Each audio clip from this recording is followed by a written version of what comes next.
Bonjour. Alors, bienvenue dans la 4e partie de l'exercice TP arbre binaire.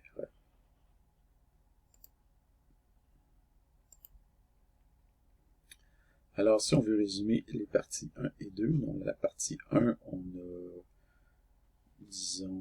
a codé le nœud avec quelques petites méthodes comme toString et espèce. Après ça, on a aussi créé une factory pour nous générer des arbres. Dans la seconde partie, on a codé des méthodes récursives. Donc, on a codé la taille, la hauteur, la largeur, des choses comme ça. On a vu qu'il y avait deux façons de faire, une façon directement récursive, une façon qui passait par la technique du parcours. Dans la partie 3, on a formalisé c'est quoi les différents parcours possibles qu'on peut effectuer sur un arbre. Donc le parcours en largeur, le parcours en profondeur. Pour ce qui est du parcours en profondeur, ça peut être le parcours pré-ordre, en ordre, post-ordre. Puis on peut partir soit de la droite ou soit de la gauche.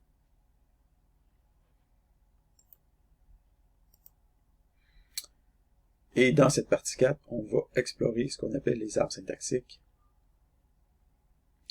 Donc, les arbres syntaxiques sont une composante essentielle qu'on retrouve dans les interpréteurs et les compilateurs, notamment.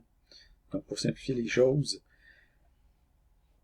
sans vouloir, parce que disons que ce genre de cours-là de compilateur, d'interpréteur, puis de toutes ces patentes-là, c'est le genre de cours qu'à l'université, on fait au niveau maîtrise et doctorat. Donc, sans vouloir, disons, trop pousser ici, nous, on va se concentrer uniquement sur les expressions arithmétiques basées sur des opérateurs binaires.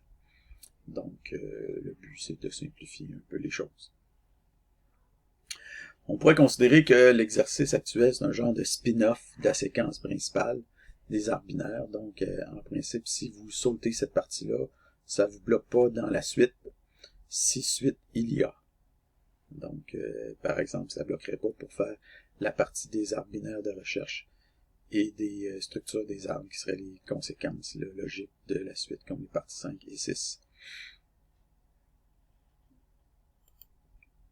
Donc, le plan, mise en place, arbre syntaxique, une factory d'arbres syntaxiques, les expressions au niveau des arbres syntaxiques, et après ça, les évaluations au niveau des arbres syntaxiques, suivi de la remise.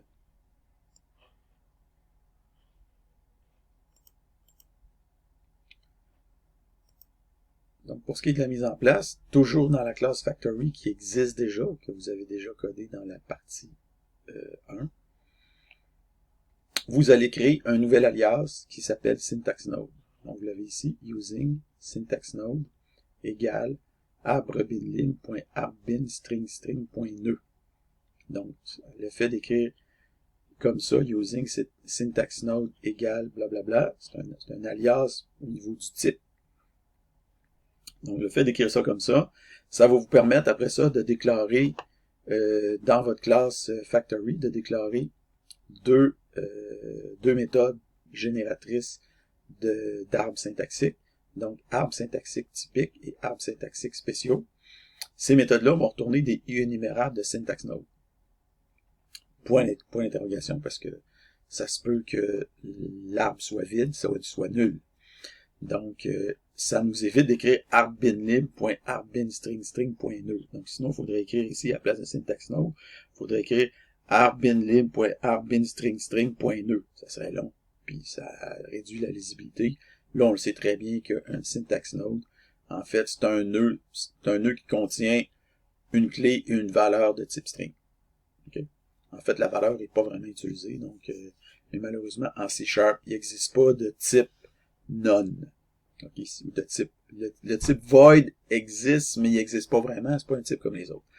Mais ça serait le fun que ça existe en C#. Donc, je pourrais appeler à Microsoft, dire, bonjour Microsoft, j'aimerais ça que vous ajoutiez un vrai type void dans votre langage. Mais, ils vont pas accepter tout de suite. Donc, peut-être que ça va venir dans C# 9, C# 10 ou C# 23, je sais pas. Okay? Donc, peut-être que vous, quand vous serez rendu en entreprise, vous aurez la chance d'avoir ce fameux type void réel et non pas un type void, disons, édulcoré comme il existe actuellement dans le langage et qui date du langage C, en fait. Donc, c'est ça. Bon, c'est un petit aparté comme ça, des fois. Ça m'arrive d'en faire. Donc, vous allez définir ça. Et vous allez définir, ensuite de ça, dans arbre bin, vous allez rajouter des nouvelles méthodes. Donc, on va rajouter une méthode syntaxe, c'est des one-liners. Ici, c'est écrit one-liner, donc on s'attend que ça soit des one-liner possible mais non requis, parce que ça peut être un peu plus compliqué de le faire. Ça, c'est un one-liner toujours, puis ça, c'en est pas un. Donc, vous allez avoir à coder des one-liners. Bah, ça va se faire vite. C'est sûr. Donc, syntaxe postfixée à partir d'un arbre syntaxique, syntaxe préfixée à partir d'un arbre syntaxique, syntaxe infixée, évaluation en termes d'entier, évaluation en termes de double. Pour le moment, not implemented. Vous allez rajouter le menu 4, qui va vous rajouter les stats 4, et qui va vous rajouter aussi certains arbres syntaxiques ici. Donc, dans les arbres, vous allez avoir des nouveaux arbres qui vont s'ajouter. Donc, les arbres syntaxiques typiques, spéciaux, croissants, et un arbre syntaxique de 50 000 nœuds.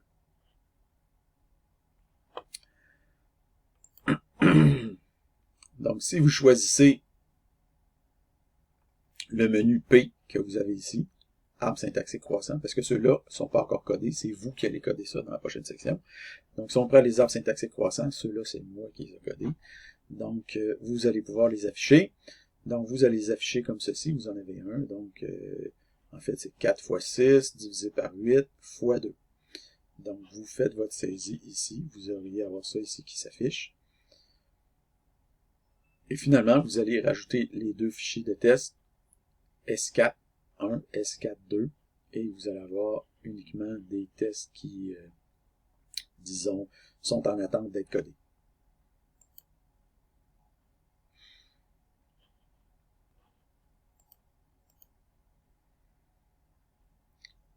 Donc, factory d'arbres syntaxiques. Donc, vous allez coder d'abord les arbres syntaxiques typiques qui vont retourner plusieurs arbres. Donc, doit générer 5 arbres syntaxiques tels que représentés ci-contre. Donc, le premier arbre syntaxique, c'est un arbre qui ne contient qu'un seul nœud, le nœud 3. Le deuxième arbre syntaxique, c'est un arbre qui contient une multiplication de 7 fois 3. Le troisième arbre syntaxique, c'est celui que vous avez ici. Donc, vous avez une addition de 2 plus 3 qui est multiplié par 9, qui est additionné de 7.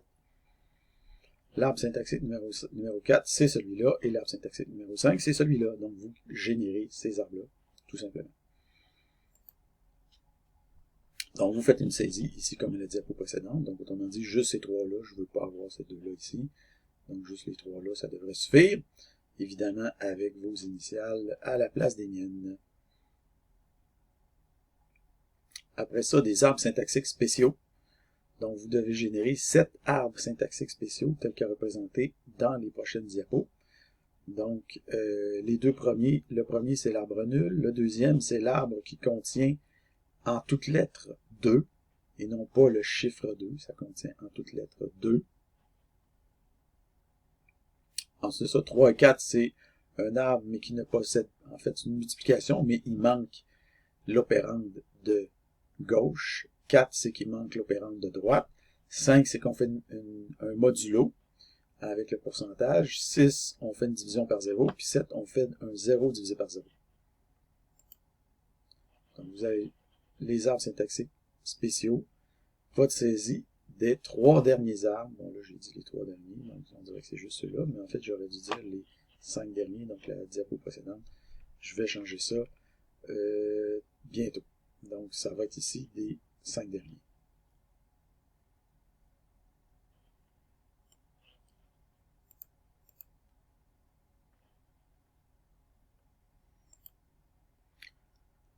Donc, au niveau de la syntaxe des expressions arithmétiques, on se rappelle dans la théorie qu'on a vu qu'il y avait essentiellement trois syntaxes possibles pour les opérations arithmétiques et les opérations, disons, en général, qui font intervenir des opérateurs. Vous avez la syntaxe préfixée, où l'opérateur se retrouve devant ses opérandes. vous avez la syntaxe infixée où l'opérateur se retrouve entre ses opérandes, et vous avez la syntaxe postfixée, aussi appelée notation polonaise inverse ou RPL, Reverse Polish Notation, dans laquelle l'opérateur se retrouve après les opérandes.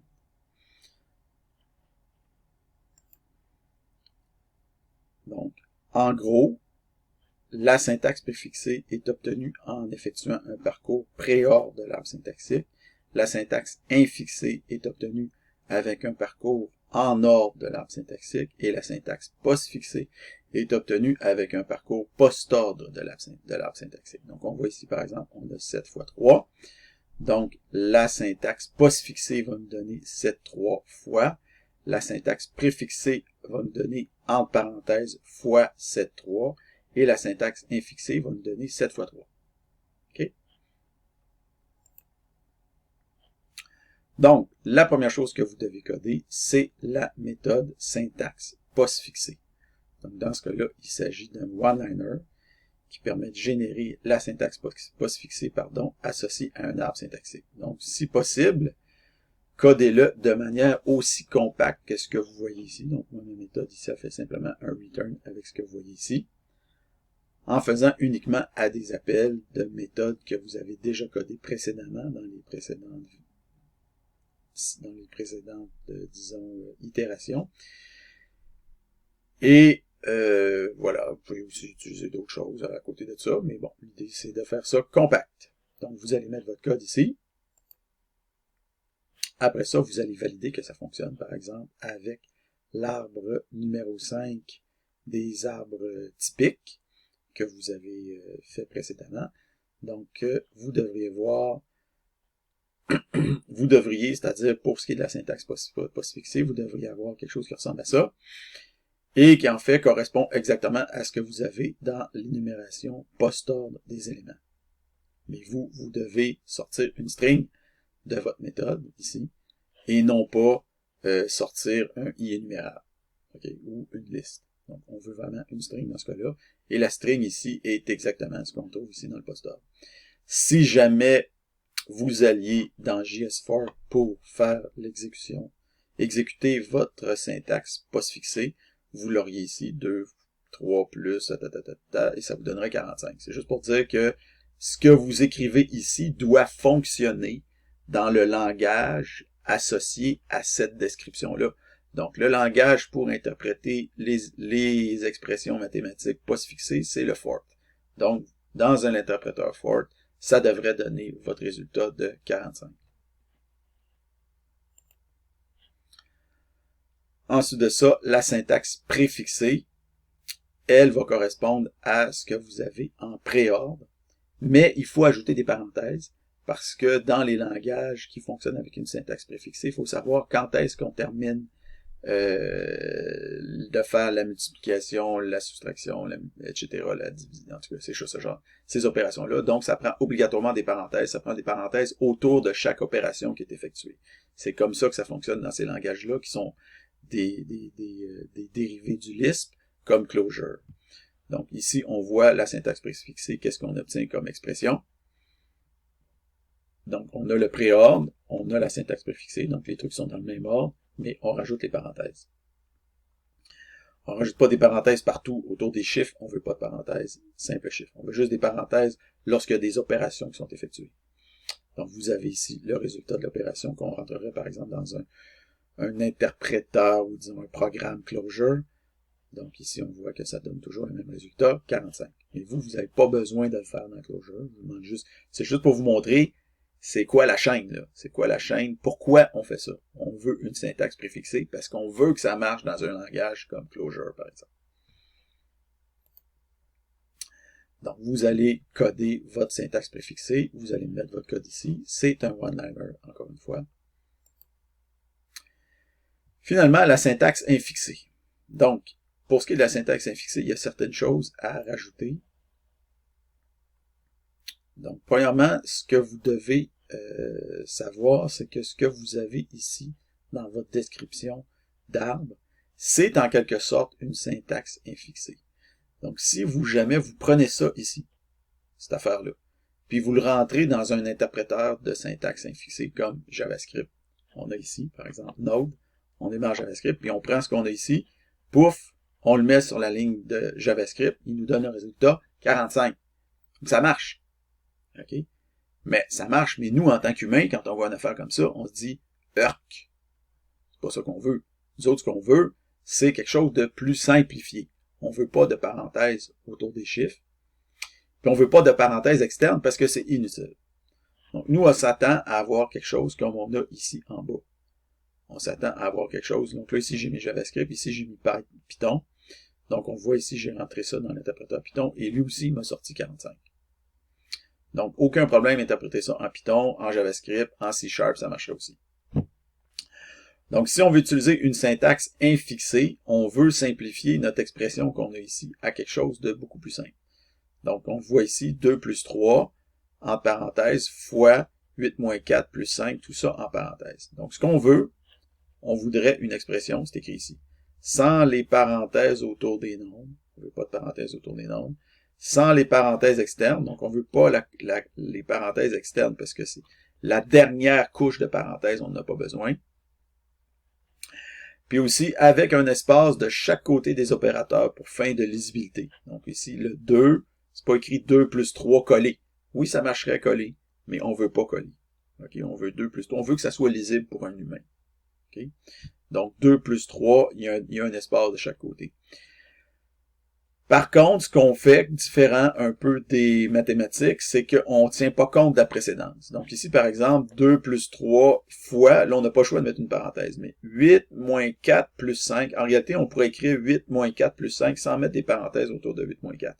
Vous pourriez faire ça en mathématiques, vous pourriez faire ça en Python, en JavaScript, en C#, en C, en Java, dans très nombreux langages, mais nous, on va considérer qu'il faut absolument mettre les parenthèses quand on a une opération binaire, sauf si c'est la dernière opération qui est effectuée.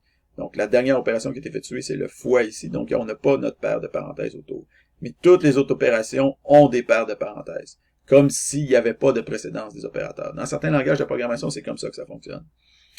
Donc, vous devez absolument mettre des parenthèses. Mais en fait, vous n'êtes peut-être pas obligé d'en mettre, mais peut-être que ça se comportera pas exactement comme vous le pensez.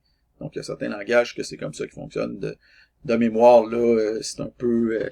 je voudrais pas me risquer, mais je sais qu'il y a certains langages qui fonctionnent comme ça. Peut-être que c'est le Haskell ou le Julia ou des choses comme ça. Donc, mais bon, là, il faudrait que je vérifie. Là, de mémoire, c'est un peu flou dans ma tête. Là.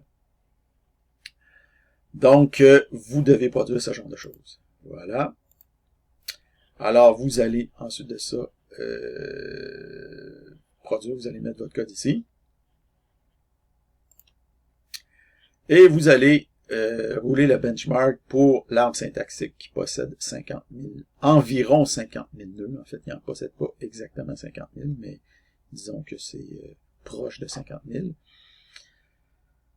Donc, on voit que la notation postfixée qu'on a ici est sensiblement plus compacte et plus rapide à générer. Donc, on voit qu'ici, en fait, ça nous donne une expression, comme on voit, de 220 596 caractères de long. Et ici, on obtient 277 000 caractères de long pour la syntaxe préfixée et 277 318, donc 2 de moins, pour la syntaxe infixée. Pourquoi? Parce qu'on n'a pas les parenthèses autour de la dernière opération. Donc la génération, on voit que ça prend quand même un peu plus, c'est plus rapide généré pour la syntaxe postfixée que pour les autres.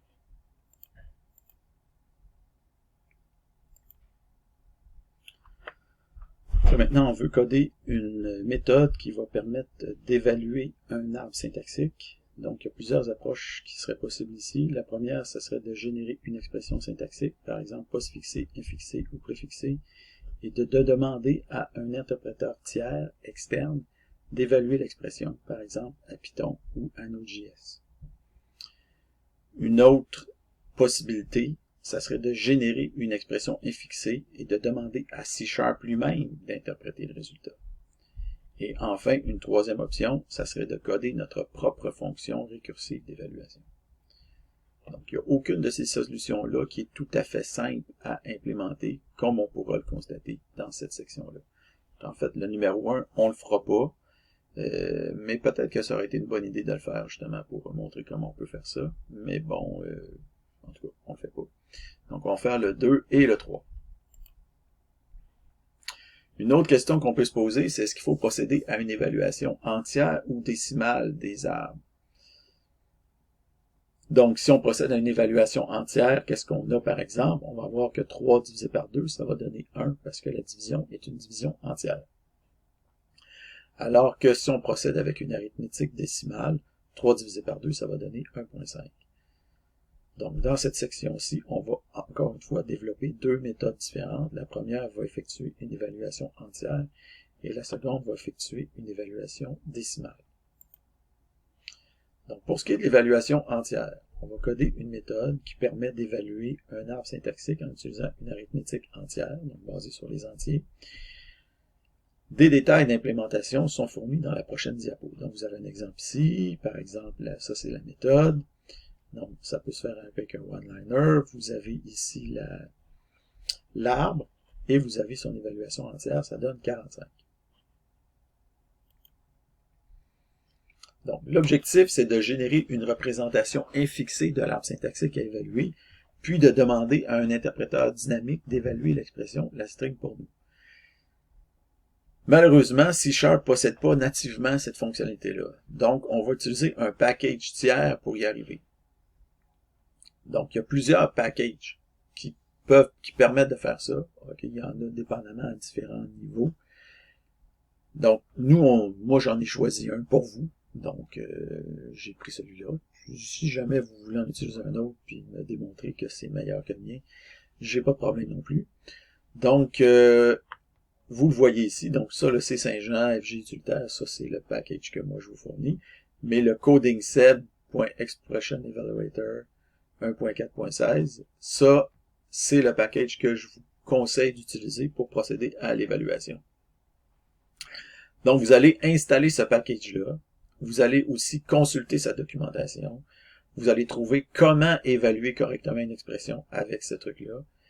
Et vous allez prendre en considération, ce faisant, que rechercher et comprendre la documentation en ligne fait partie de l'exercice, du présent exercice, et des compétences d'un bon programmeur. Donc, je vous dis pas comment faire autrement dit. C'est aller chercher, aller voir la documentation, aller voir comment ça se fait, puis faites-le. Ça fait partie de l'exercice. OK? Donc, comme ils disent en anglais, RTFM. Read the manual.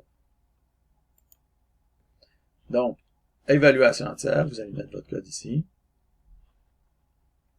One-liner. La solution précédente n'est pas idéale pour plusieurs raisons. D'abord, elle fonctionne par défaut en nombre entier. Donc, la division entière n'est pas standard dans la tête du commun des mortels. Donc, si vous demandez à quelqu'un comment ça fait 3 divisé par 2 dans rue, la personne ne vous répondra pas 1. La personne va vous répondre 1.5. En fait, si elle connaît ses maths. Donc, aussi, un autre problème, c'est que vu que c'est des entiers, ça va générer facilement des débordements arithmétiques. Donc, on pourrait transformer notre expression pour faire une évaluation décimale, mais pour le faire proprement, ça nous demanderait d'avoir développé certains outils supplémentaires, entre autres le clonage d'arborescence. Donc, c'est quelque chose qui, normalement, est prévu pour la partie 5 de l'exercice TP. Donc, c'est pour ça qu'on va attendre un petit peu avant de faire ça. Un autre problème de cette évaluation-là par C#, c'est qu'elle est mortellement lente. Okay, donc, on peut penser que justement, donc, par exemple, si vous roulez le benchmark 50 000 nœuds, vous allez voir que ce qui va s'afficher, ça va être délai d'exécution expiré 1000 millisecondes, donc 1 seconde. Donc, en fait, après dépasser 1 seconde, notre programme s'arrête. On arrête de faire le calcul parce qu'on ne veut pas aller plus loin que ça.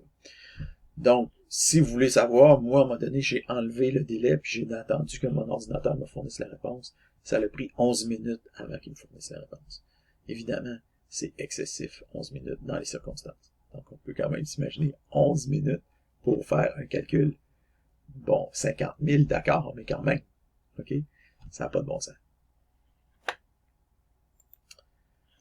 Donc, c'est ce qui nous amène à poussé derrière l'idée d'avoir une méthode récursive qui va vous permettre d'évaluer votre arbre syntaxique en utilisant une arithmétique à point flottant, donc basée sur le type double. Les seules opérations permises, on pourrait en rajouter, mais là, dans un premier temps, les seules opérations permises sont plus, fois, moins, divisé.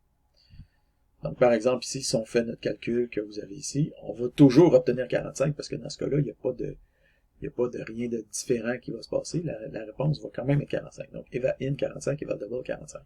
Mais ça va changer pour d'autres choses. Donc, ce qu'on veut, par exemple, c'est que s'il y a un arbre nul qui est passé pour procéder à une évaluation syntaxique, on veut avoir un message d'erreur sur mesure. Okay. Donc, par exemple, si vous faites eval int, ça va probablement vous donner comme réponse stack empty. Par contre, si on fait une eval double, on lève un argument null exception, c'est ça qui est attendu, et on veut avoir comme message de cet argument null exception là, l'arbre évalué ne peut pas être vide. Donc, on ne peut pas évaluer une expression vide. Après ça, format exception.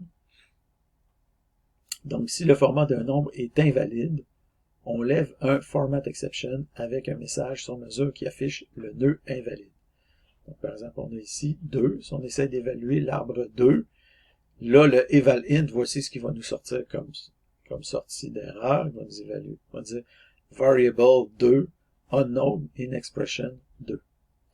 Nous, ce qu'on va sortir comme erreur dans format exception, ça va être nombre invalide at R2, donc à la racine avec la valeur 2.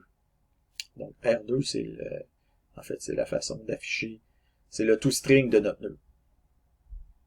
Donc on a un nombre invalide à cet emplacement-là. S'il manque un argument à gauche, on va lever l'exception syntax error exception. Donc avec eval in, ça va donner index was out of range, must be non-négative, donc on voit que c'est n'importe quoi. Donc, nous, par contre, eval double, ça nous dit qu'il manque un argument de gauche dans l'expression ici qu'on a. On voit ici que c'est le nœud multiplié, puis on voit que ce nœud multiplié-là n'est pas un embranchement parce qu'il n'y a pas un point avant. Donc, ça nous dit qu'il manque un argument de gauche au nœud multiplication qui est ici, qui est la racine. Même chose quand il manque un argument à droite, on va dire manque argument de droite, comme ça, vous faites une saisie. Seulement des deux évaluations que vous avez là. Après ça, si on a un opérateur qu'on ne connaît pas, on lève aussi un syntax error exception en disant que l'opérateur est inconnu. Donc, opérateur inconnu at, on l'a ici, r point modulo point ou point pourcentage point. Donc, on voit on a une erreur ici. Par contre, ici, on voit que l'évaluation C# avec lui nous donne la réponse parce que l'opérateur modulo, lui, il la comprend. Mais nous, on ne l'a pas codé. Ça serait hyper facile de la coder. Une petite ligne à rajouter ou une petite fraction de ligne à rajouter dans notre code. Mais on ne le fait pas. Finalement, division par 0. Donc, si on effectue une division par 0, on va obtenir des résultats qui vont être conformes à la norme I3E 754 qui régit la division par 0 dans les points flottants. Donc, dans notre cas, 3 divisé par 0, ça va donner l'infini. Et 0 divisé par 0, ça va donner not a number.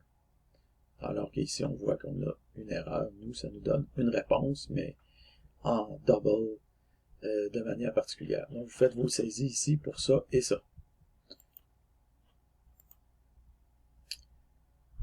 Donc, vous allez, ensuite de ça, afficher le benchmark pour l'arbre croissant numéro 7. Donc, on voit que l'eval int et l'eval double donnent des réponses différentes parce que ici, on a une évaluation entière, ici, on a une évaluation double. Et on voit que le temps ici pour lui est 10 fois plus long que pour notre fonction récursive.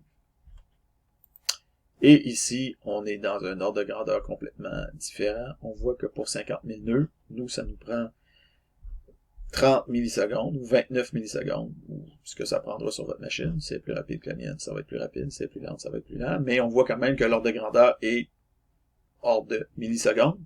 Donc, 29 millisecondes versus 11 minutes ici, pour celui-là. Et que le délai expiré, mais dites-vous que moi, ça m'a pris 11 minutes avant qu'il me donne la réponse.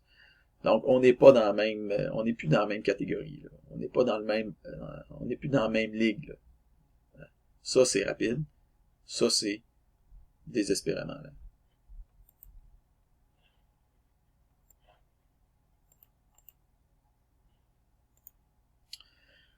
Finalement, pour ce qui est de la remise, vous allez faire certaines validations, ici, ici.